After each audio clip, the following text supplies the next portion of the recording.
It is a great honor and a privilege to introduce Mordechai Hareli, and you're growing up in Bratislava. You were Hertzog, your family name was Hertzog? Herzog, yeah. And Mordechai, when were you born? In 13th October 1933. In Bratislava? 1933 in Bratislava, yeah. And I would like to give you a picture of mine as a child, but I find it later and send it to you.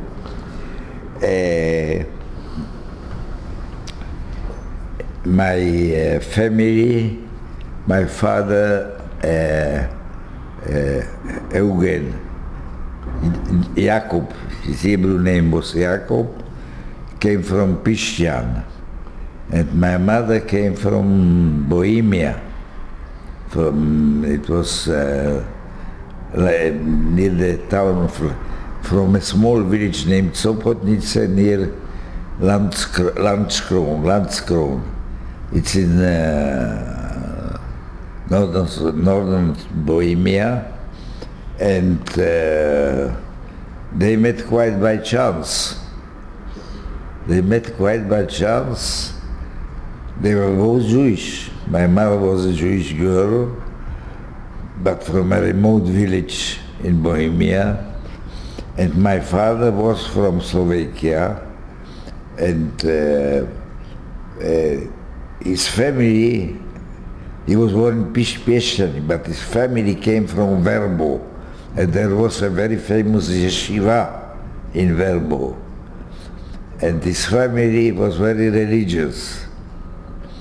But my mother came from a remote village in the Czech country, and they had to go to the nearest synagogue, was about 12, 13 miles away. So on Yom Kippur, they hired a carriage with a goy and horses and rode to the synagogue and back. So it was amazing. But they both met in Prague, quite by chance. It was my aunt who told me how they met.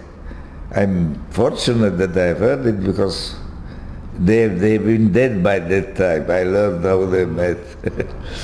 And it was my aunt, the sister of my mother, who told me how they met.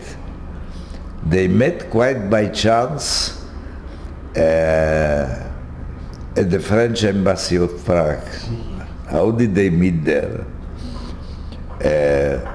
My mother was an employee of a Jewish firm dealing with fertilizers, and her boss was traveling very often to France to purchase or to sell some agricultural fertilizers, and she came to the embassy, to the consulate, to get a visa, a French visa for her boss. And my father was a poor student at the Prague University, Technological University. He became a civil engineer, and he was a student. He was a poor student, and in order to make some money, he knew good French. How did he knew French?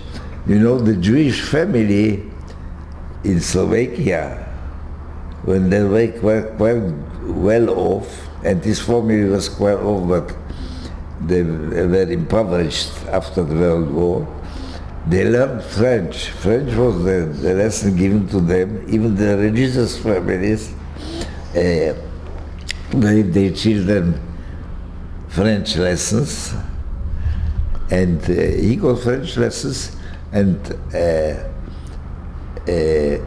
he managed that people have used him as a messenger to the French consulate to get visas and documents and so.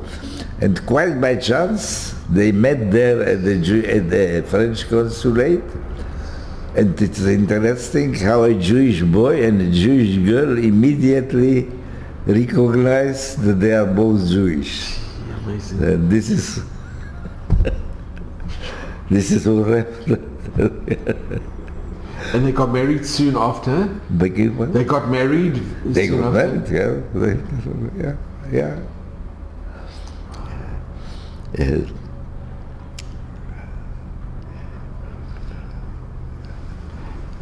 And then after being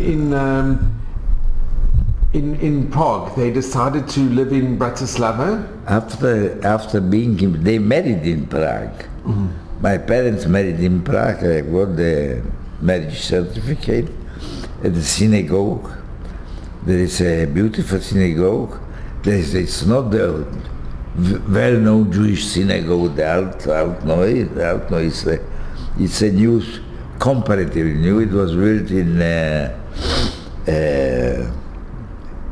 at the beginning of the 20th century, and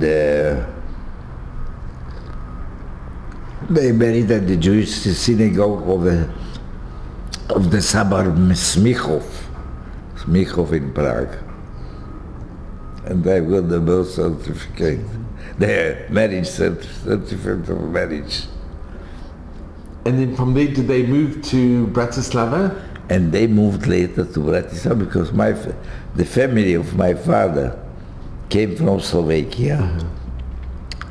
They had a very strong religious background. As I told, this family originated from Verbo. It's about 10 miles from Piešťany, which is the famous, Piešťany is a spa, a world famous spa. And Verbo is about some 10 miles away from Piešťany. They had a wonderful, a very famous synagogue, a very famous yeshiva, and a very beautiful synagogue.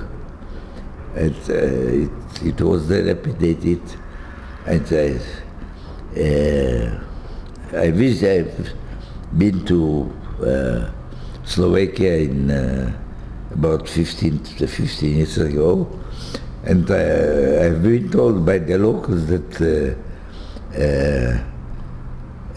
some Jewish offspring of the Verbo community from United States came and donated considerable sum to renew the synagogue, but it's a pity, you know.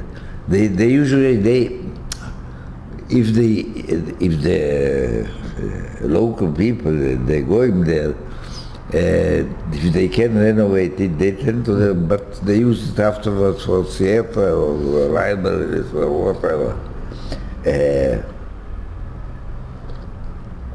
And I suggest that if you want to visit Slovakia, you come to Piešťany, just go and visit Verbove, it's called. It's amazing. I have been there to the place. I visited the graves of my grandfather. The grave of my grandfather is still there, and I think also the grave of my grandmother. I've been to the Jewish cemetery of Verbo. There's a great Jewish cemetery there, and the Lubavitcher Hasidim came there and renovated what they could. But anyhow, it's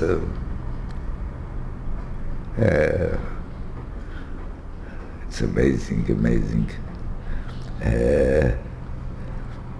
And Mordechai, were you the firstborn, or? I was the firstborn and the only one. The only one. I'm the only one, and you know, I complained to my parents after the Holocaust.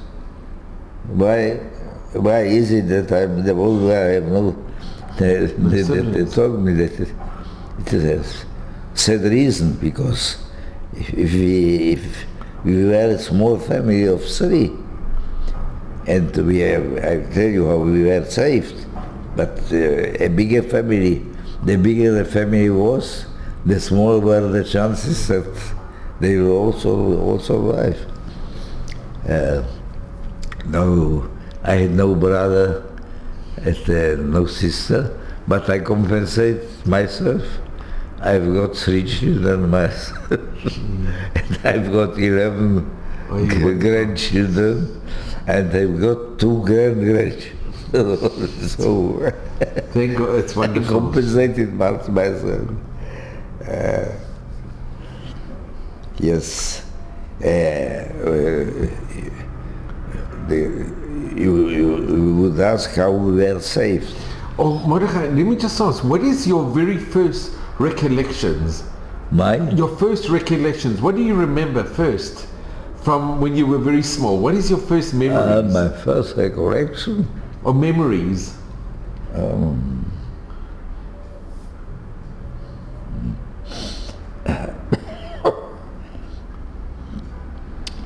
My recollection was when I was walking with my grandfather from my mother's side, who took me for a walk in Czechia, in Dvůr Králové. It's a village very far away from Verbo. You know, it's two different cultures in Czechoslovakia. The Slovak Jewry was very religious, and the Czech Jewry was kind of light, assimilating, and so on. I've got also cousins of the third degree who are half Jews and half Goyim.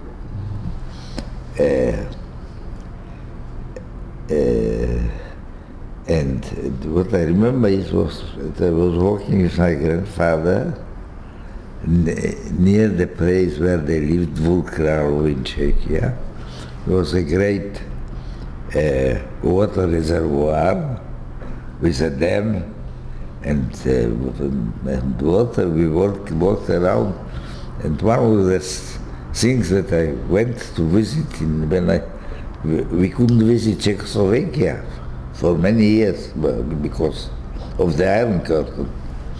And when I visited that place about, it was 1988, 1990, that we were first allowed, I went there to see the place where my grandfather took me for a walk. Wow. And Mordechai, can I ask, the home that you grew up in, was it a traditional home? The home where I grew up, it was a religious home because my father was educated as a civil engineer, and he worked as a civil engineer for the state railways, and but he always wore the tzitzit. He always had small tzitzit on himself. He ate tefillin, and he always ate at home with a kippah. But he went among the goyim, he didn't use the kippah. They knew he was Jewish, and he had very good friends among the goyim. This is something that saved us, that helped to save our lives. Because he was working with them, he spent most of his time outside planning the part of the railway, measuring, and he had plenty of connections, plenty of professional connections in the country, and he had a good position. He was a good professional, and when the Nazis came, you know, they had collaborators. Yeah. There was a Slovak fascist government who made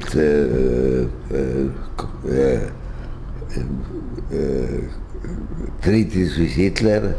The Slovak soldiers were consigned to fight along with the SS and with the Wehrmacht, and there were some rabid anti-Semites among them.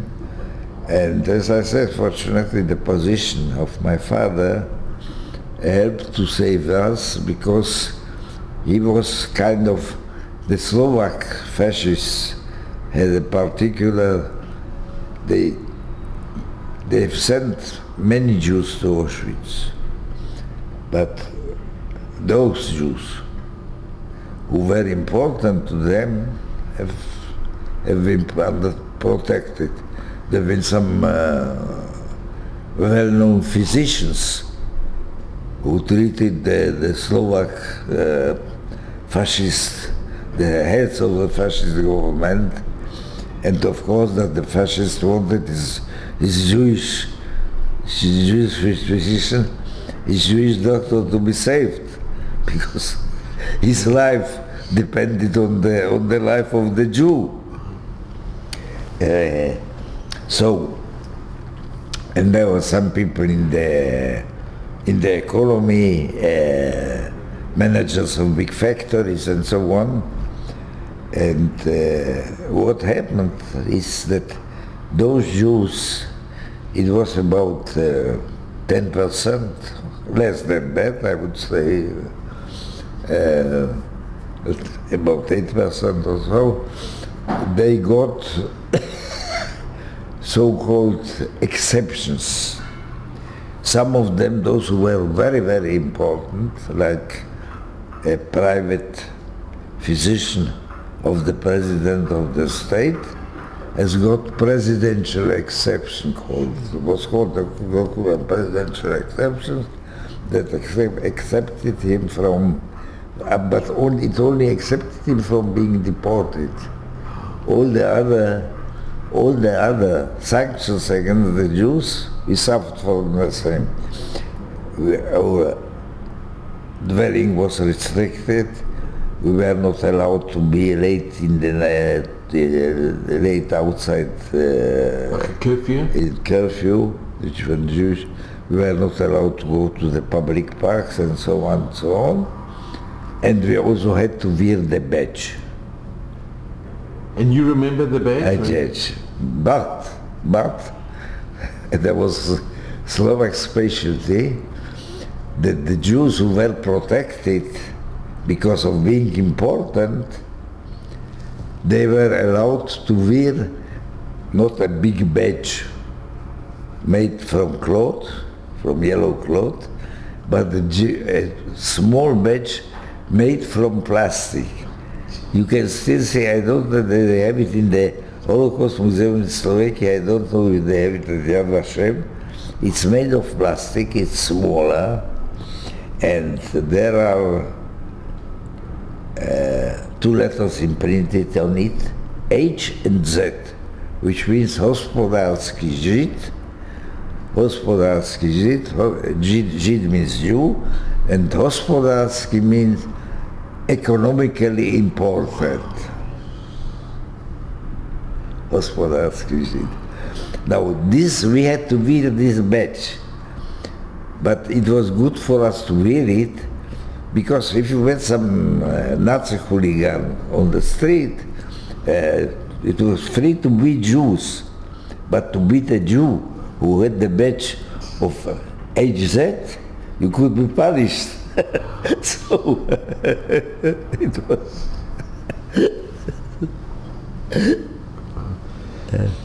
And Mordechai, I just want to ask before we talk about those are things. It's amazing. Did you go to a Jewish school? Yes.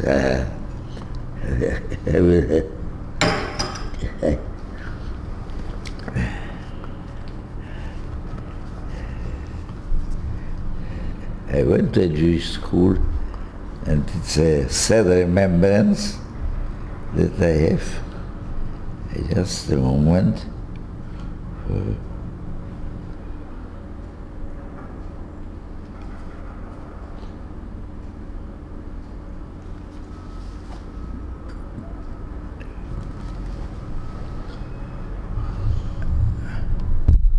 This is wow.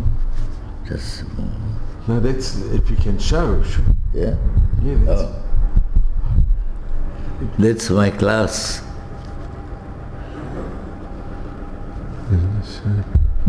Into a little smaller. The picture was taken in June 1942. Can we make it again a bit bigger? If you could just do it again. Just a moment. Wow, what, I try if I can. that picture was I've got it on my computer. that picture was taken in 42. In June for 1942, 3rd degree, Kita Gimel, what's called. Third class. I was 8.5 years old by that Can time. we show it again? Wow, that's Yeah, I show you where I am. wow, that's incredible.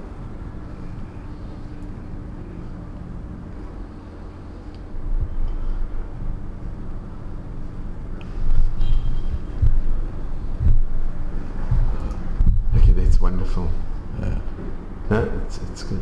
Yeah. Now,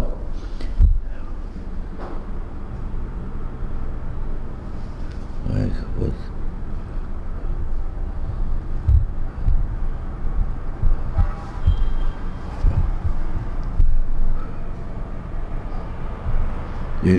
The sixth, in the last row, the sixth one from the left, that's me.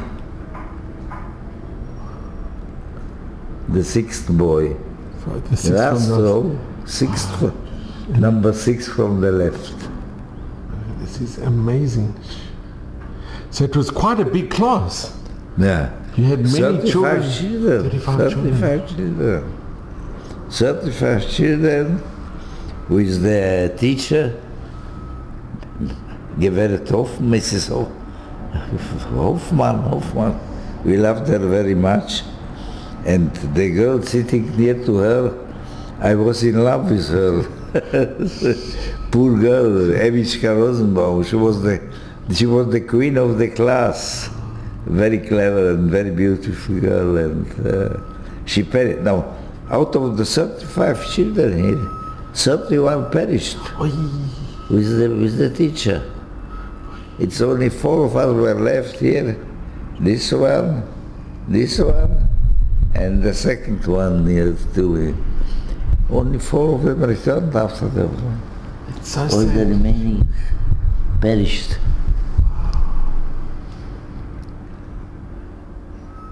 And Mordechai, did you have any non-Jewish friends or I had after the war. but before, during Yeah, also before the war, but when I was very small.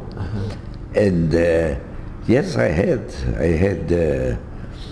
even a German non-Jewish friend, because we were forced to live somewhere, and we had German neighbors. She was a widow and married to Czech. She was a German woman, and her son played with me. She had no objections. As a small child, I was happy enough because my father wanted me to have some engineering talents. So we bought me various plays, various. The Germans had very ingenious inventions,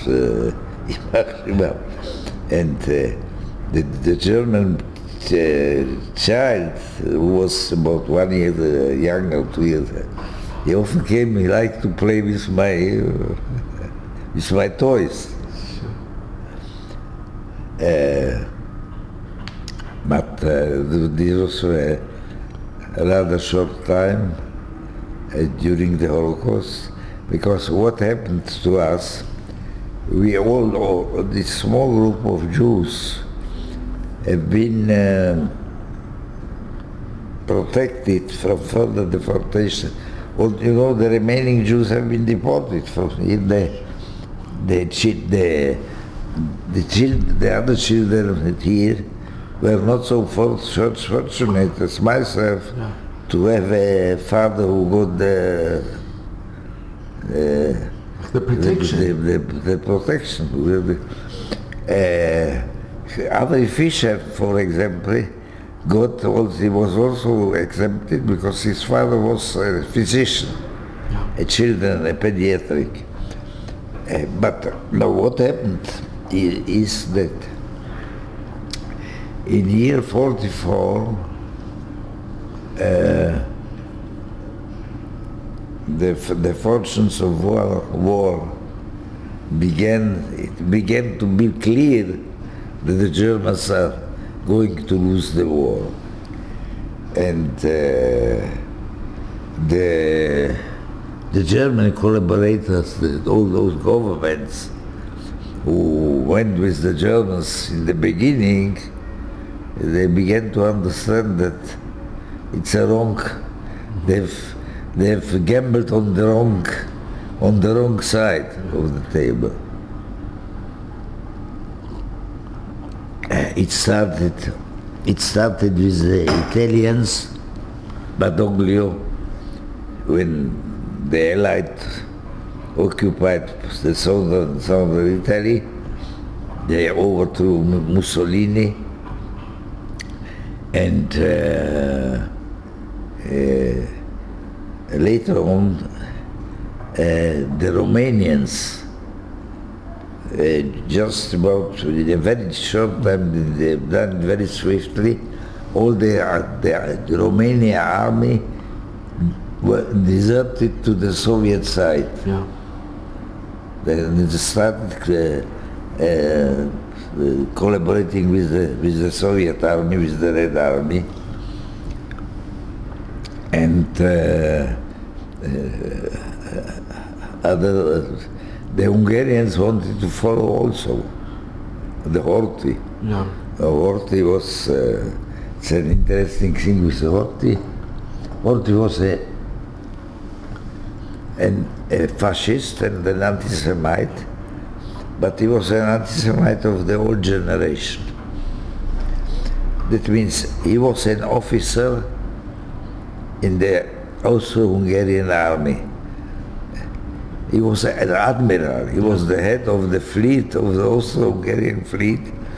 They had only one harbor, at Trieste, but they had a fleet and he was the admiral. And after the First World War, when Hungary became independent, and many parts of Hungary have been taken from them because they were part of the Austro-Hungarian.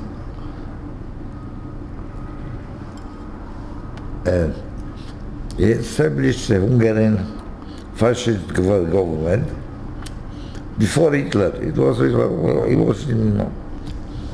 ruling since 1922, 1933. He was there before Hitler, and he was an outspoken anti-Semite, but he had many Jewish friends, mostly rich people who supported him and helped him. And when the Second World War began, he joined Hitler and his army, and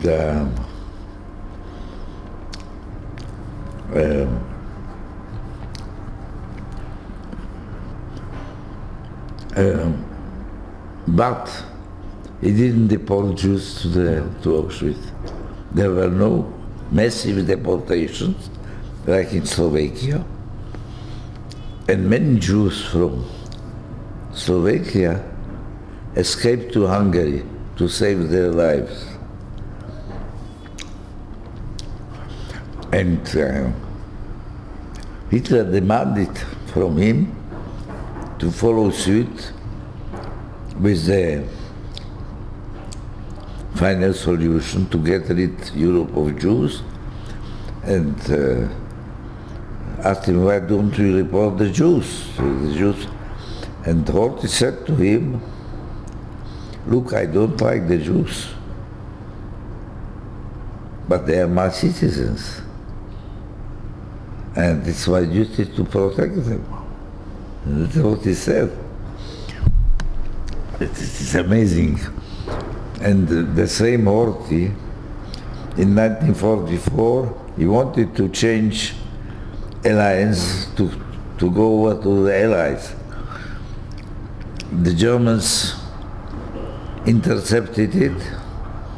They caught him, they arrested him, but since he was a very, very popular Hungarian hero, he was hero of the First World War, they didn't punish him. They incarcerated him in a castle under guard, and he spent his life in that castle. They overthrew his regime, and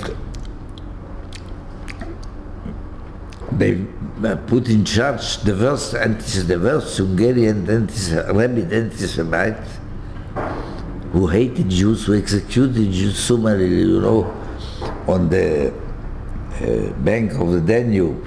There is a memorial with the shoes. With the shoes, yeah.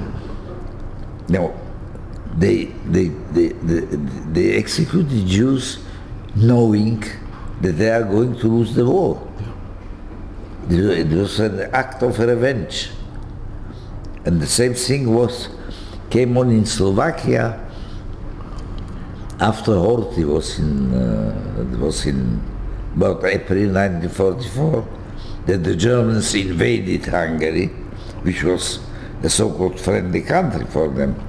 But they invaded and took possession of the government, everything, and put in charge the worst anti-Semites they could find, the worst Hungarian anti-Semites they could find. Same thing happened in Slovakia a couple of months later, in August, in August 1944, after the attempt of killing Hitler. And but the only difference was that the Slovak fascist government did not have the courage of Hertzog, who was an anti-Semite, but they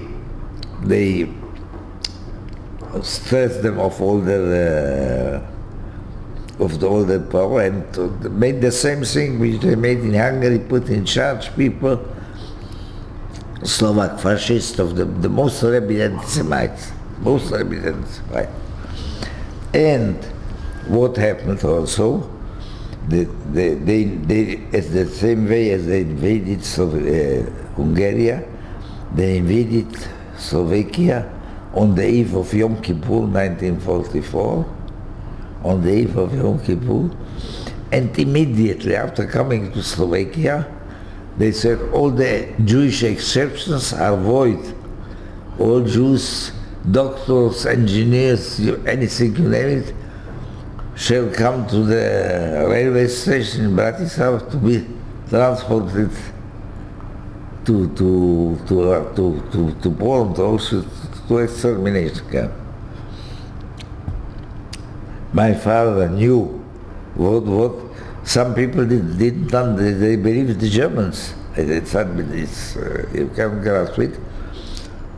But my father, being a railway engineer, he knew about the trains. He sent information to the Allies during the war, which are the vulnerable places where the trains to Auschwitz are passing. Your father sent that information? Nothing was done about it. It was never bombed? The Allies never bombed the railways? Yeah. Because there are some vulnerable places if you bomb them, it takes about a month to reconstruct them. And some places are not vulnerable, you can reconstruct them. He gave them a list of the vulnerable places, but nothing happened. Because it was not, there is a amazing book, The Jews Should Keep Quiet. They asked Roosevelt to bomb I have that book. Yeah? Rafi Madoff. Rafi Madoff was, Madoff, he wrote So, in August, September, October, the Germans took over in Slovakia, and we went into hiding. We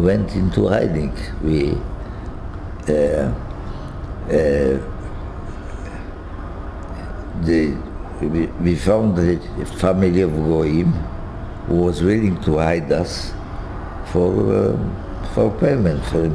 Were your family, were they friendly? Did you know them before the war? The family who saved them. That saved you? No, we had some connections to them. They had some Jewish relatives, half German, half Czech. And they, of course, we had to pay money for it.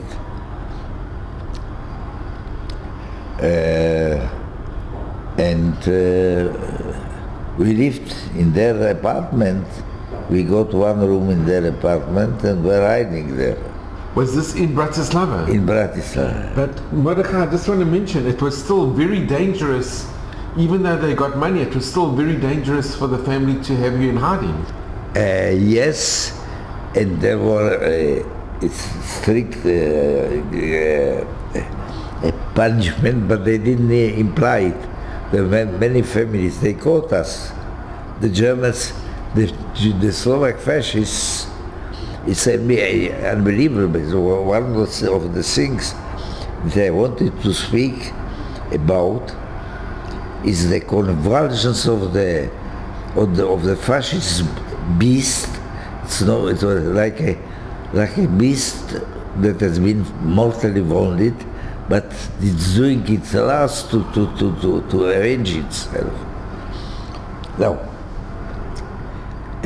we have been in hiding till the date of 15th of March 1945, which is less than 2 months before the end of the Second World War. The city of Bratislava was totally bombed out.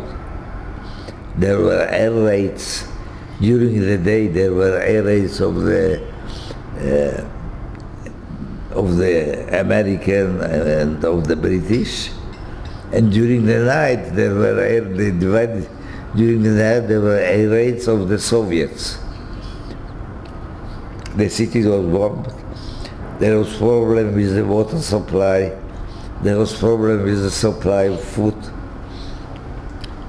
And the Soviet army was about 200 kilometers from Bratislava, advancing all the time. And they knew it, the Germans knew it, the Slovak fascists knew it.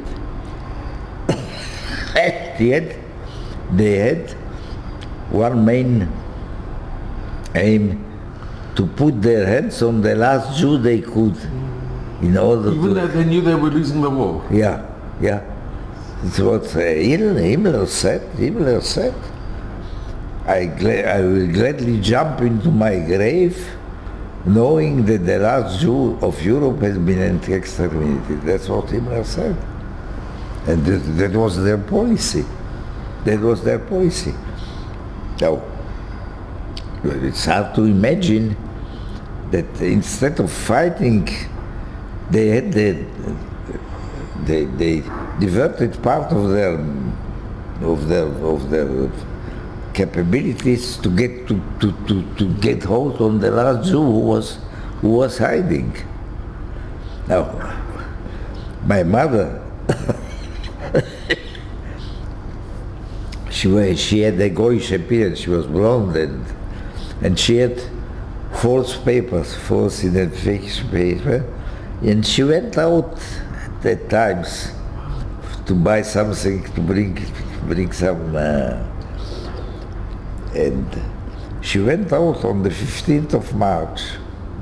And just as she went out, there was a group of fascist policemen, Slovak fascist policemen, asking for papers. So she gave the papers, but unfortunately, one member of the group was our former neighbor. He recognized her immediately. He took the document, stored it. You are a dirty Jew, don't tell me lies. Come with us into the house. So we had knocking on the doors. They burst in. My father was there. They took my father, hit him in the face. He was bleeding, and the first thing was asking, do you have a remaining or family, children and brothers? They wanted to get seize any Jew, to put their hands on any Jew they could. And I remember that, the city was devastated, everything, the Russians were coming, the city was bombed, day and night. And yet they had nothing to do but to search for every Jew who was hiding.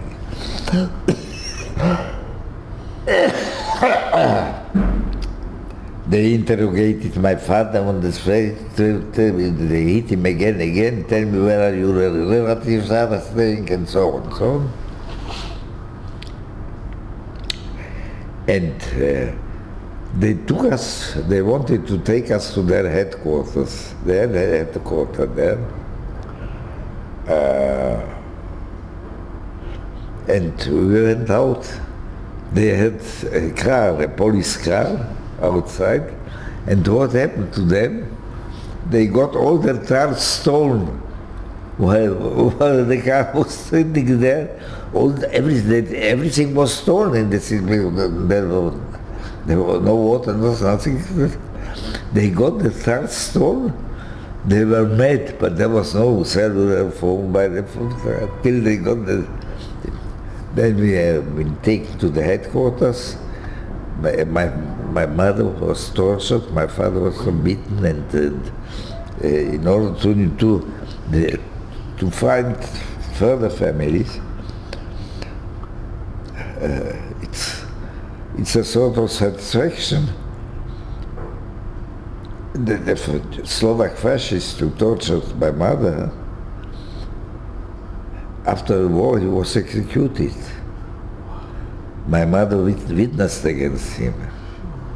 And it is more satisfaction that this beast was executed after the war. The Allies, did the Allies execute him? The Allies executed him. Who executed him? The Allies? The Allies, yeah, the Soviets. He was executed, he was tried.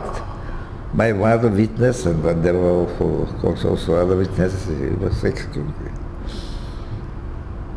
So Mordechai, what happened when you were in the headquarters? Now, after being in the headquarters, we have been afraid they will shoot us on the place, but probably one of the policies, one of the cars, they wanted to use us as a card for negotiations. We have been sent to a transit camp named Seret, concentration ghetto Seret, which is about 100 miles east of Bratislava. And it was very near to the Soviet, front, advancing front.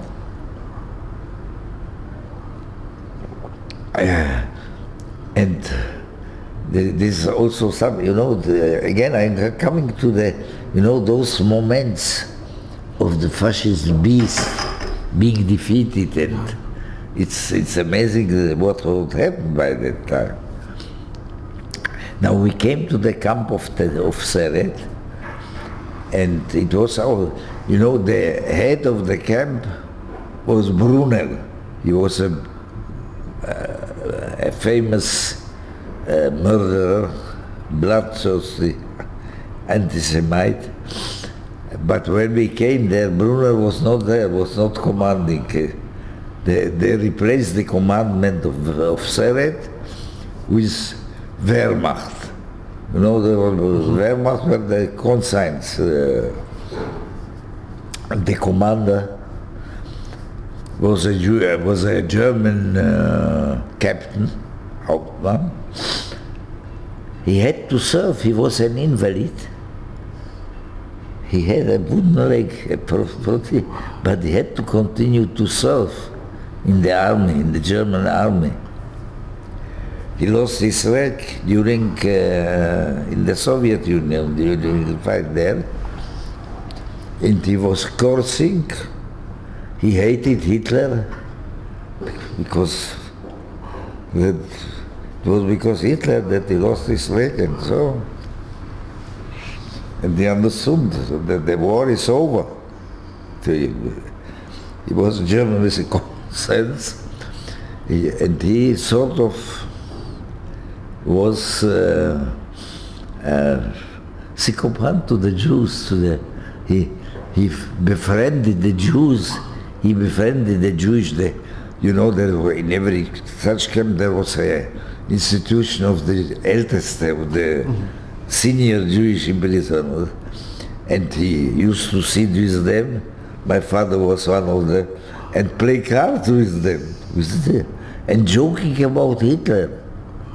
He did, and one of the things that he asked the Jews, the German officer, it was in April, end of March, beginning of April, how shall I manage it to become a prisoner of war with the Western allies and not with the Russians? He was afraid to be captured by the Russians, and he knew the Russians were approaching. He would like, but he was forced to serve near to the Russians. Imagine this. Now, he was very friendly to the Jews. He was, in Hebrew they said, "Lelakek," to lick the ass of you. He played cards with the Jews. There was a Jewish girl who I don't know, Rosie, from Pishtan. She wrote letters for him. No, but by the beginning of April, Hitler committed suicide on the 30th of April. I think it was the 4th or 4th of April. He called the Jewish elders, apologized. He said, "Es tut mir leid, I apologize, but I have got the orders to send you to Theresienstadt, because the Russians are advancing, and 1 day or 2 days later they will be here. And I've got the orders to evacuate you to Theresienstadt." Now Theresienstadt was the most farthest place away from the Allies. It was in north of Prague, 200 kilometers north of Prague, and they wanted to send all the remaining, the dead marches. Yeah. The dead marches, they had one destination, it was Theresienstadt, because this was the place which was the farthest away from the Allied forces. And And he told us, I will send you to I must send you, I've been commanded to send you to Theresienstadt. There will be a transport, a train with wagons for you. And I warn you, told us the Jews, the whole transport, the whole train is under the command of the worst SS group who are thirsty of revenge. I warn you, beware, beware. I provide you with food because I must empty all the stores, the army stores before the Russians will come.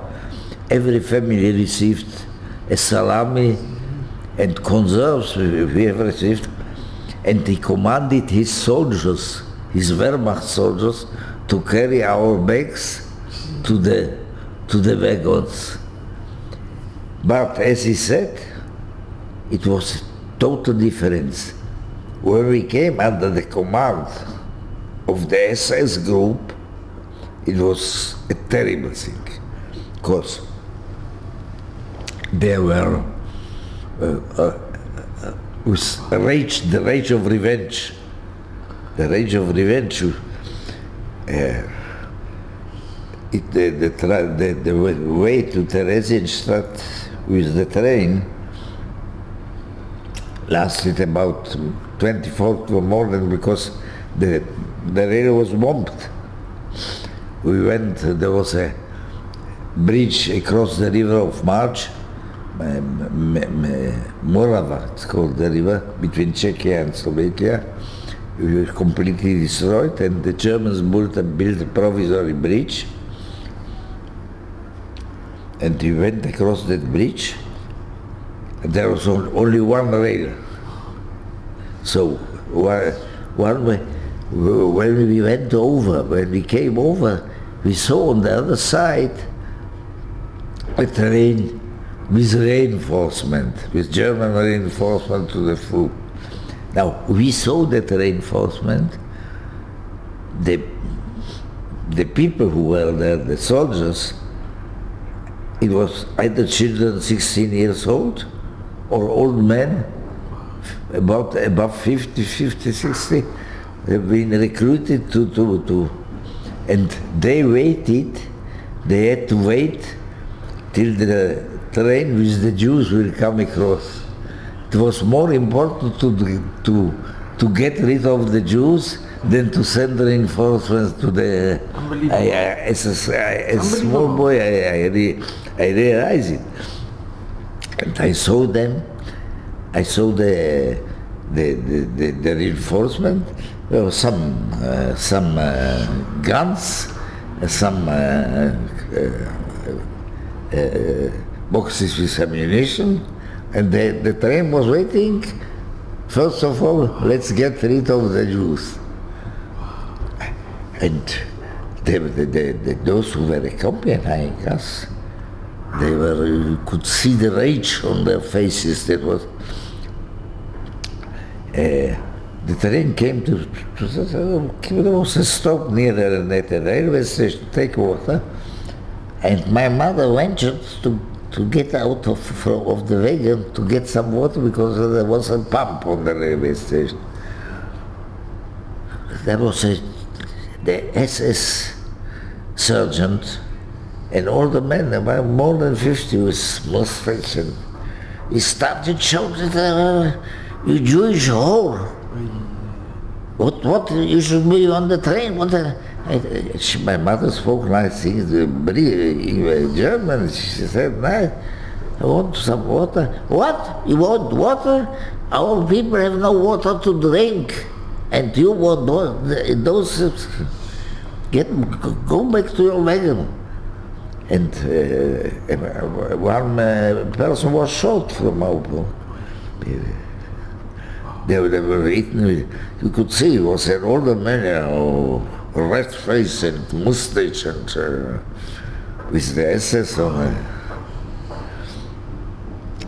No, we came to the Theresienstadt, And on the 7th of April, I remember the 7th of April, we became, we got injections against typhus, and you could see how the whole Nazi, in spite of their rage, because you had on one side you had the rage for revenge. They wanted to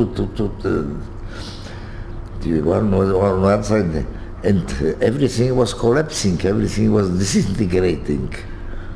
Could you imagine a German officer thinking how to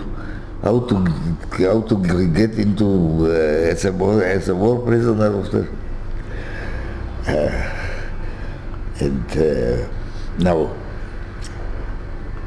we could see it in because some of the German leaders wanted to save their lives, where some were negotiating.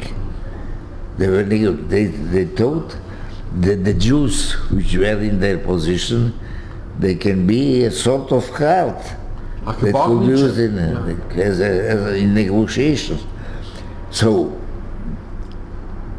in Theresienstadt, there came commissions from the Red Cross, from the Swedish government. There came commissions, and with the Germans, and they made some concessions. But there were two forces.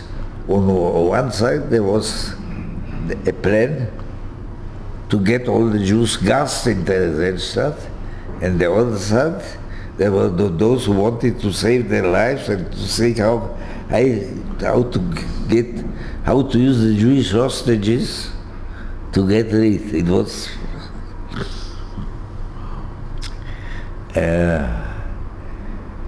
they came. We had nothing to eat there. There was a piece of bread or something in Theresienstadt. But when the Red Cross Commission came, they arranged a children performance for us with 3 children volunteers from children like myself. They inscenated, they gave us costumes and everything. They inscenated a show. They brought the Red Cross delegation in, and they started dividing sandwiches. We had to send sandwiches with sandwiches. So they have done it all time before, because Theresienstadt was designed to be a camp for misguiding. Like a model. But by the end it was the more.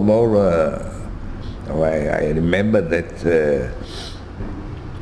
Now I remember how we have been free. How the liberated when we had the day of liberation, and now that I remember the exact date of our liberation. Victory Day is 8th of May, but our day of liberation was the 9th of May, one day later, because the last German forces capitulated and laid down their arms, not in Germany, but in Bohemia, in Czechia, in Prague, near Prague. And again, it was they performed the worst atrocities before. And now I remember it was on the 7th of May. 7th of May, 2 days before the liberation. Near the place in the camp where they lived, the German headquarters have not been far from there.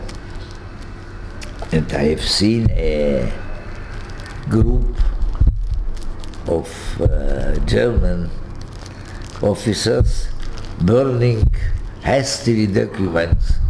They had a barrel, an iron barrel, throwing inside paper and putting fire, And then what happened? The wind came and blew away, and I saw them running around, trying to catch the papers that were flying around.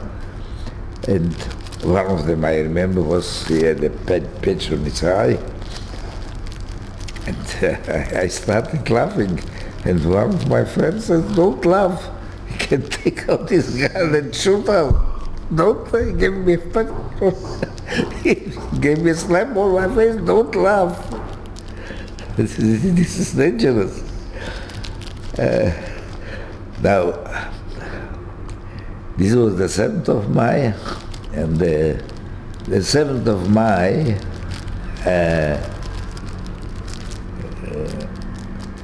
7th of May, there were no Germans in the camp on the 8th of May. And we wanted to get out, but there were Czech gendarmes around. They've been friendly to Jews. They have not been there to prevent us from getting away. They were there to prevent the Czechs to get in. And the gendarmes told us, "Don't get out, wait, tomorrow the Russians will be here. If you go out today, there is plenty of Germans with armor. There's no, Germany will have no problem when he has armor, when he sees a Jew, to shoot him as long as he can. Don't stay in the camp and wait till the Russians will come tomorrow." And indeed, on the 9th of May, in the morning, we've heard terrible noise of machines, of engines. What happened? The Russian tanks were coming, and they had plenty of tanks by that time. It was tanks they manufactured themselves. They used tractor motors and bodies, which make a lot of noise, and built on the tractors. There was tens of tanks, maybe 100,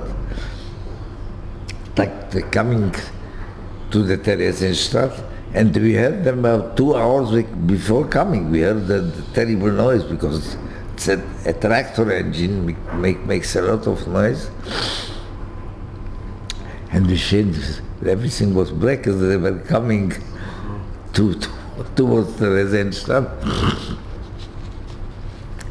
And they came with motorcycles and sidecars with machine guns on them, because the crew of the tank cannot see it if Germany is hiding with a bazooka or so. And the tanks did not enter the camp. What entered the camp was the motorcycles with the sidecar.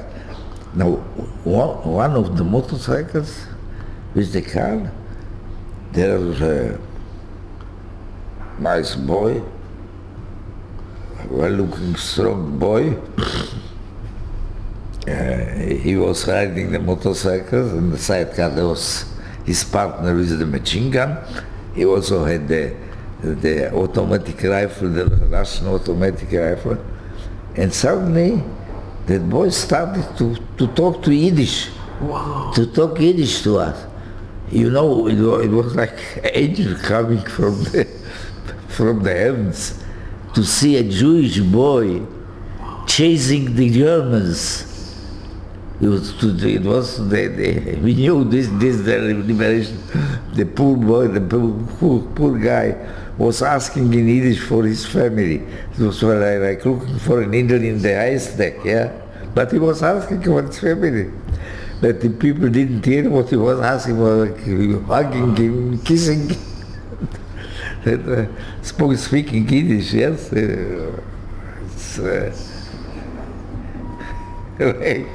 Angel, the angel of redemption, like the angel of redemption. It was, yeah. That was it. And how long did you stay in Theresienstadt? Did you go back? After the liberation? Yeah. Very short. My father went 2 or 3 days later. The Czechoslovak government was re-established, and he went to his Ministry of Railways, and he got all the papers and everything. And where did you go after Theresienstadt? We returned to Bratislava. And was your house still there? Your house? There. Did you go back to your own home? Not. We received a house that has been left over by the Germans. And how long did you stay in Bratislava? Till 49. Till 49? There was the communist regime coming. And when did you come to Israel? 49. 49. 1949. I was 16 years old. So Mordechai, I want to just ask you, what message do you give to your children and grandchildren and the future generations? I would say that the most important message is that we are most lucky to have our own state. Oh yes. We are not dependent on them. We must be able and capable to defend ourselves. That is so important. It's yeah. But there were miracles. You had such miracles that. And the family that saved you. Do you remember their name? Yes, Pokolny. But we had some contact. The father of the family, unfortunately, he died in a traffic accident. He liked to drive. He was sad to say he was drunkard. And he was drunk and he was hit by a Soviet lorry in 1946 or so. 1945 even. I just want to thank you. I'm going to just come in. I'm so grateful to you.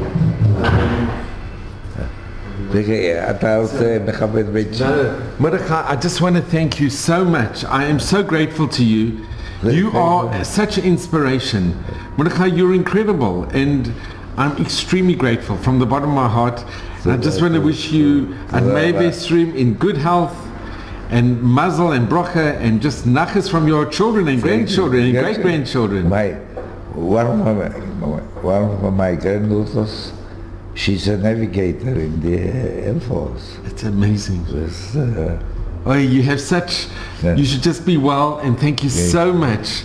And I so appreciate it, Mordechai. I really do. Right, yeah. It is, unbelievable. It's incredible. But Mordechai, I'm extremely grateful to you, and I just wish you all the very best and all of Hashem's blessings. Thank you very much, and I hope I get Of course, Mordechai, what a question. Thank you so much.